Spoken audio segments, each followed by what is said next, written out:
தனுஷோட இட்லி கடை படத்துக்கான அப்டேட் தான் பார்க்க போறோம். இட்லி கடை இந்த ஒரு படத்த நம்ம தனுஷோட டைரக்ட் பண்ணி இந்த ஒரு படத்த நடிக்கும் சாரு. இந்த ஒரு படத்துக்கான ரிலீஸ பொறுத்தவரைக்கும் ஏப்ரல் 10 படத்த ரிலீஸ் பண்ண போறோம் அப்படின்னு சொல்லி டீம் அஃபிஷியல் அனௌன்ஸ் பண்ணியிருந்தாங்க.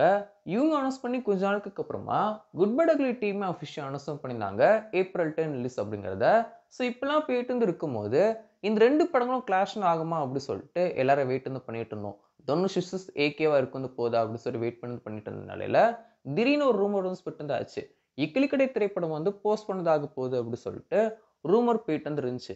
இப்போ அந்த ஒரு ரூமருக்கு ஒரு முற்றுப்புள்ளி வைக்கிற விதமா இப்போ டீம்ஸ்ல இருந்து அந்த ஒரு ரிலீஸ் டேட்டை ஏப்ரல் 10 அப்படிங்கிறத மறுபடியும் கன்ஃபார்ம் பண்ணணும்னு இருக்காங்க. இந்த ஒரு போஸ்ட் மூலமா இன்னைக்கு ஈவினிங் 5 மணிக்கு ஒரு அப்டேட் இருக்க போகுது அப்படின்னு சொல்லிட்டு அஃபிஷியல் டீம் அனௌன்ஸ் பண்ணியிருந்தாங்க. சரி ஓகே என்ன அப்டேட்டா இருக்க போகுது அப்படின்னு சொல்லி பார்க்க வந்து போகும்போது நம்ம அருண் விஜய் இந்த ஒரு படத்தில் நடிக்கிறாரு அப்படின்னு சொல்லிட்டு முன்னாடியே ரூமர்ஸ் வந்து போயிட்டு இருந்துச்சு. ஸோ இப்போ அந்த ரூமர்ஸை கன்ஃபார்ம் பண்ற விதமா இப்போ இந்த ஒரு போஸ்டர் டீம் ரிலீஸும் பண்ணியிருக்காங்க. அருண் விஜய் அண்ட் தனுஷ் இவங்க 2 பேரும் இருக்கிற மாதிரி இந்த ஒரு போஸ்டர் ரிலீஸும் பண்ணியிருக்காங்க. அண்ட் ஏப்ரல் 10 ரிலீஸ் அப்படிங்கிறதையும் கன்ஃபார்ம் தான் பண்ணிட்டாங்க.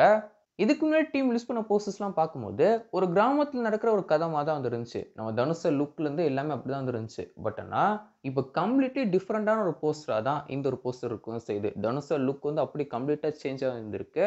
அண்ட் இந்த ஒரு படத்துல இப்படி ஒரு சீக்வன்ஸ் இருக்க போகுது அப்படிங்கிறது இந்த ஒரு போஸ்டரை பார்த்தா தெரியும் செய்யும். நான் அது வரைக்கும் இந்த ஒரு படம் வந்து ஒரு ப்ராப்பர் கிராமத்தில் நடக்கிற ஒரு கதையா தான் இருக்கும் அப்படின்னு சொல்லி நினைச்சேன். பட் இப்போ இந்த ஒரு போஸ்டர்லாம் பார்க்கும்போது ஏதோ டிஃப்ரெண்டா நம்ம தனுஷர் வந்து பண்ணிட்டு இருக்காரு போல. ஸோ வெயிட் பண்ணி பார்ப்போம் இந்த ஒரு படம் எப்படி தான் இருக்க போகுது அப்படின்னு சொல்லிட்டு. ஸோ ஏப்ரல் 10 இந்த ஒரு படத்தை லிஸ்ட் பண்ண போறாங்க. அண்ட் குட் பை அக்லி பொறுத்த வரைக்கும் அந்த ஒரு படம் தான் போஸ்ட்போன் ஆக போகுது அப்படின்னு சொல்லிட்டு ஒரு சில நியூஸஸ் போயிட்டு இருந்திருக்கு. ஸோ வெயிட் பண்ணி பார்க்கலாம்.